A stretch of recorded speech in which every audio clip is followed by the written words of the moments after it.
عليكم ورحمة الله وبركاته. يا رب تكونوا بخير وصحة وسعادة. النهاردة هنتكلم مع بعض على موضوع الخوف عند الأطفال، بس قبل ما نتكلم عليها لازم نركز على حاجة معينة.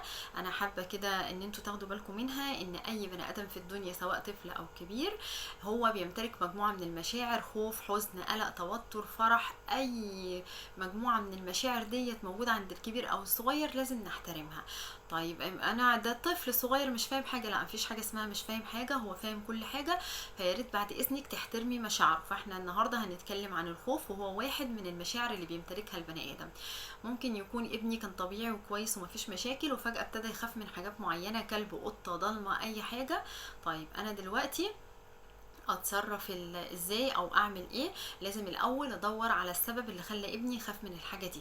انا ممكن يكون الطفل خاف بسبب مثلا العدوى، في حاجه اسمها عدوى الخوف. انا لقيت اللي حواليا بيخافوا من حاجه معينه، فانا طالع بخاف منها. ماما شافت صرصور على الحيطه، فبدل ما تقتله قعدت تجري وتصوت وقلقانه ومتوتره وتعالى يا فلان اقتلهوني. فخلاص انا طلعت بخاف من الصرصور زي ماما.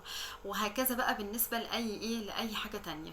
طب ممكن يكون طفلك بيخاف بسبب الرسائل السلبيه اللي انت عماله توجهيها له طول الوقت. ايه هي الرسائل السلبيه دي؟ انت لو ما اكلتش انا هحبسك في الاوضه الضلمه، انت لو ما سمعتش الكلام انا هجيب لك الكلب او القطه يعضوك.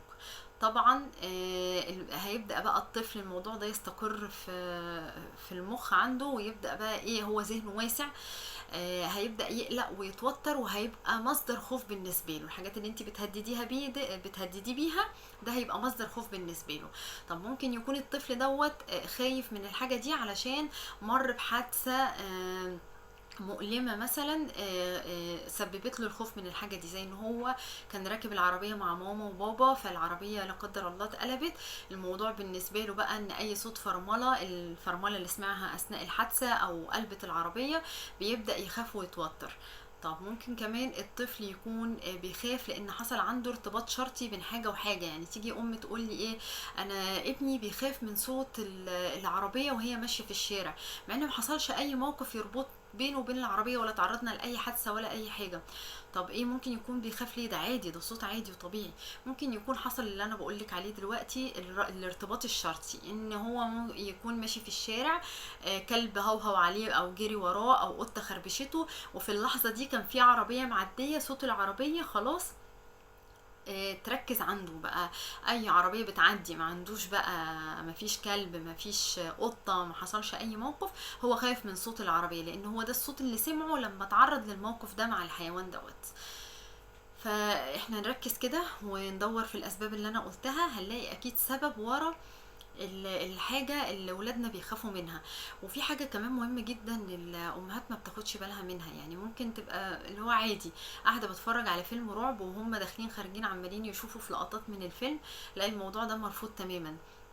كمان القصص اللي هي قبل النوم ننقي ونختار القصص اللي بنحكيها لاولادنا، بلاش ابو رجل مسلوخه والقصص اللي هي مليانه تخويف ورعب دي، لان الطفل بطبيعته خياله واسع، فهيبدا بقى يتخيل الموضوع دوت، ويتخيل ابو رجل مسلوخه ده شكله ازاي، ويبدا يقلق ويتوتر ويخاف.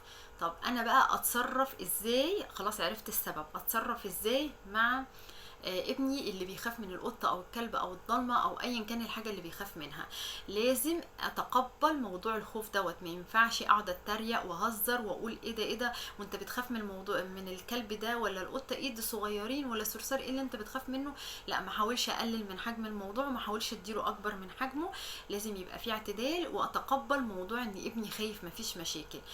ابدا بقى كمان اعمل عملية مواجهة تدريجية. يعني ايه؟ انا ابني بيخاف من القطة مثلا، فهبدأ بالتدريج واحنا ماشيين في الشارع اشاور له عليها من بعيد: الله بص القطة دي لونها جميل ازاي، بص شكلها حلو ازاي.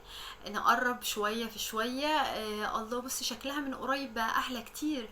ويا سلام بقى لو قطة نايمة كده على الارض، بص قاعدة نايمة جميلة حلوة ازاي. تقربي، تبدأي بقى تطبطبي عليها، تقولي له انت قوي، انت شجاع، يلا بص بقى طبطب عليها.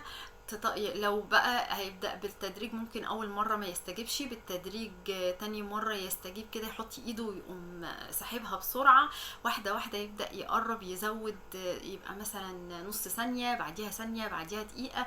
هيبدأ بقى الموضوع كده بقى ايه، واحدة واحدة وبالتدريج. وممكن بعد كده نجيب لها أكل نأكله لها، وتفضلي تشجعي وتدعمي، وبرافو عليك وهايل وانت قوي وانت شجاع. طب كمان انا ما هددش، يعني ما اقعدش بقى اقول ايه، ابعد عن التهديد.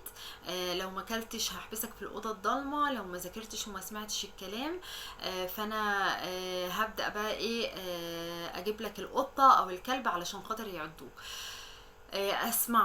اسمعه لما بنيجي يقول لي انا خايف من القطه او خايف من الكلب، زي ما احنا قلنا ما نبداش نهزر ولا نسخر منه، ولا نبدا بقى نضحك وناخد الموضوع على انه تريقه. احترم مشاعره واسمعه كويس جدا، لان الموضوع ده بيخليه يتغلب على الخوف. طب الكلام اللي انا قلته ده كله بالنسبه لايه؟ بالنسبة للطفل اللي عنده درجة خوف متوسطة أو عالية شوية. لكن في خوف بيوصل للفوبيا، اللي هو الطفل يبقى خلاص مش قادر ينام كويس، مش قادر ياكل، مش قادر يعمل أي حاجة من الروتين بتاعه، مش قادر يذاكر، على طول مجهد تعبان، الموضوع الخوف ده مأثر عليه، يبقى على طول لازم أتوجه أو أروح لطبيب نفسي. ربنا يحفظ ولادنا. ولو الفيديو عجبكم ياريت نعمل اشتراك في القناة، وياريت نشيره علشان الكل يستفيد.